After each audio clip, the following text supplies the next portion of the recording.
Hello hi namaste welcome to happy coin. నేను మీ రాజీ. ఈరోజు మనతో చాలా నాలెడ్జ్ షేర్ చేసుకోవడానికి, ట్రేడింగ్ గురించి, మార్కెట్ గురించి మనతో మాట్లాడడానికి మనతో ఉన్నారు Shahzada from Motilal Oswal. Thank you so much sir. Thank you madam, welcome. Yeah sir. Sir అయితే అప్పటి నుంచి బుర్ర తినేస్తుంది సార్. మొన్న ఏదో IMF అనుకుంటా, కరెక్టేనా సార్? అందులో మనది గ్రోత్ ఉంది, సంథింగ్ ఇండియా డెవలప్ అవుతుంది 30 yearsలో, 2050 అన్నారు, 2030 అని చాలా వింటున్నాను. అవన్నీ పక్కన పెడితే ఫస్ట్ మన ఫ్యూచర్లో వచ్చే చాలా మంచిగా పర్ఫామ్ చేసే 5 to 10 yearsలో ఉన్న ఫ్యూచర్ సెక్టర్స్ ఏంటండి అప్కమింగ్వి?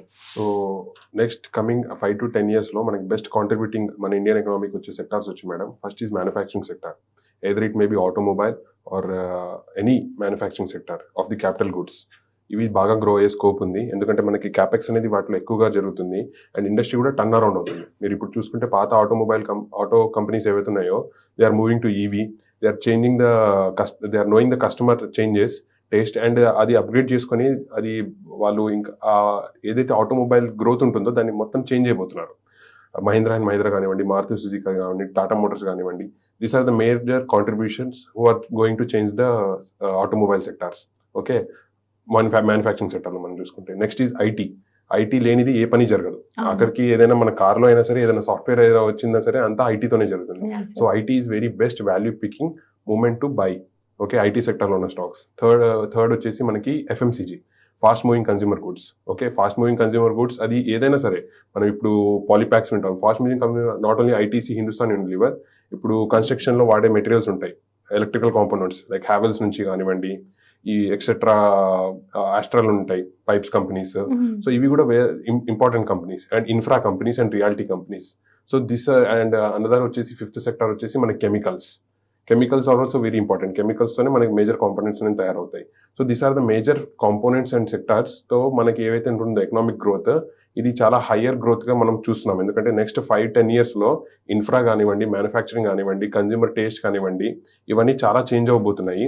ఓకే, సో దీనికి తగ్గట్టు కంపెనీస్ కూడా వాళ్ళని అడాప్షన్ చేసుకొని క్యాపిటల్ ఎక్స్పెండిచర్ని ఇంక్రీజ్ చేస్తున్నారు. When ever the company increases this capital expenditure, అవి చాలా గ్రోత్ అయ్యే కంపెనీస్ అయి ఉంటాయి. సో అవి ఇంకా ఫ్యూచర్లో మంచి రిటర్న్స్ ఇచ్చే స్ట్రెంత్ ఉంటుంది. ఎందుకంటే కంపెనీయే క్యాపిటల్ ఎక్స్పెండిచర్ చేస్తుందంటే ఓన్గా, so they know what is the strength coming in their sector. So the సెక్టార్స్ని మనం ఫోకస్ చేసుకుంటే, ఇప్పుడు చెప్పినట్టు టాప్ 5 సెక్టార్స్ని we can focus on the tremendous returns. Sir ఇందాక ఆటోమొబైల్ అంటే గుర్తొచ్చింది సార్. ఈ మధ్య ఆటోస్ చూస్తున్నాము, అసలు ఎలక్ట్రిక్ వచ్చాయి, సౌండ్ కూడా తెలియట్లేదు పక్క నుంచి వెళ్తుంటే. ఈవెన్ న్యూగా చూసుకుంటే చైనా వాళ్ళు అనుకుంటా, అది ఎగిరే కార్ ఏంటి సార్, ఫ్లయింగ్ కార్ ఉండేనా? ఫ్లయింగ్ కార్, ట్రాఫిక్ లేకుండా, ఏది లేకుండా. సో చాలా చాలా ఫాస్ట్ మూవింగ్ అయిపోతుంది అనమాట.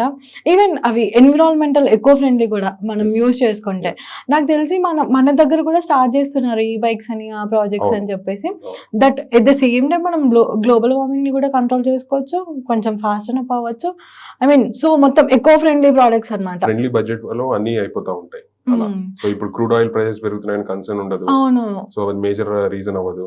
సో వాళ్ళకి ఏవైతే ఇంకా బెటర్ ఫీచర్స్ అవైలబుల్ ఉంటాయి ఆ కారులో, సో అది ఇంకా వాళ్ళకి యూజర్ ఫ్రెండ్లీ అవుతుంది. పెట్రోల్ 150 అవుతుంది, 100 అవుతుంది అని దిగులు పడాల్సిన అవసరం లేదంటారు. మేబీ కానీ ఛార్జింగ్ పౌచ్ అవి ఇవి సెటిల్ అవ్వడానికి దానికి టైం పడుతుందేమో. అవి కూడా టైప్స్ అవుతున్నాయండి. ఇప్పుడు టాటా పవర్ ఉంది, అదాని పవర్ ఉంది. ఓకే, సో వీళ్ళే ఇప్పుడు పవర్ స్టేషన్స్ ఎస్టాబ్లిష్ చేస్తున్నారు. సో ఆటోమొబైల్ కంపెనీస్ వీళ్ళతో టైప్ అయిపోతారు. సో వాళ్ళకి ముందు ప్రిఫరెన్స్ వస్తుంటుంది, వాళ్ళ కార్స్ కి కానివ్వండి, ఆ కస్టమర్స్ క్లయింట్స్ కి. సో వాళ్ళకి ఆ ప్రిఫరెన్స్ వచ్చినప్పుడు ఇదంతా ఒక స్టాండర్డైజేషన్ అయిపోతుంది. సో అది ఈజీ ప్రాసెస్ అయిపోతుంది. జస్ట్ ఒక 5 to 10 years లో మీరు చూడొచ్చు అటు చేంజ్ అనేది ఎలా ఉంటుందో అని. సార్ ఇందాక మీరు ఐటీ ఇండస్ట్రీ అన్నారు, కార్లో సంథింగ్ ఏదైనా న్యూ ఫ్యూచర్ వస్తే. సార్ న్యూ ఫ్యూచర్ వస్తుందో లేదో కానీ 2-3 లక్షలు పెరిగేస్తున్నారు సార్ ప్రైజెస్ ఒక్కదానికి. అది అప్గ్రేడేషన్ అంటే సాఫ్ట్వేర్ ఇప్పుడు మనం డిజైర్ చేసుకున్న వాంటిని వాళ్ళు ఫుల్ఫిల్ చేస్తున్నారు ఆటోమొబైల్ కంపెనీ. సో మనం అంతకు ముందు అంత ఆటోమేటెడ్ గా మనం ఇలా లిఫ్ట్ చేయాల్సి వచ్చేది, మిర్రర్ అయినా సరే సెంటర్ లాకింగ్ సిస్టమ్ ఉండేది కాదు. ఇప్పుడు అంతా జస్ట్ ఒక బటన్ తో అయిపోతుంది. పవర్ స్టీరింగ్ సార్ తిప్పుతూనే అది స్టీరింగ్ అంతా తిప్పుతూనే ఉండేవాళ్ళం.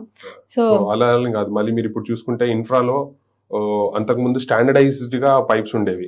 సో ఆ పైప్స్ ని బట్టే వాళ్ళు డిజైన్ చేసుకోవాల్సి.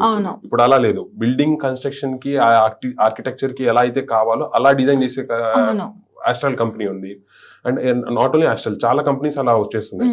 సో ప్రిన్స్ పైప్స్ ఉంది, ఇవన్నీ they are going to know the customer requirements. Okay, so ఆ రిక్వైర్మెంట్స్ ని బట్టి వాళ్ళు ఫుల్ఫిల్ చేస్తున్నారు కాబట్టి ఈ సెక్టార్ లో ఇంకా గ్రోత్ ఉంది కాబట్టి so they can fill the gap.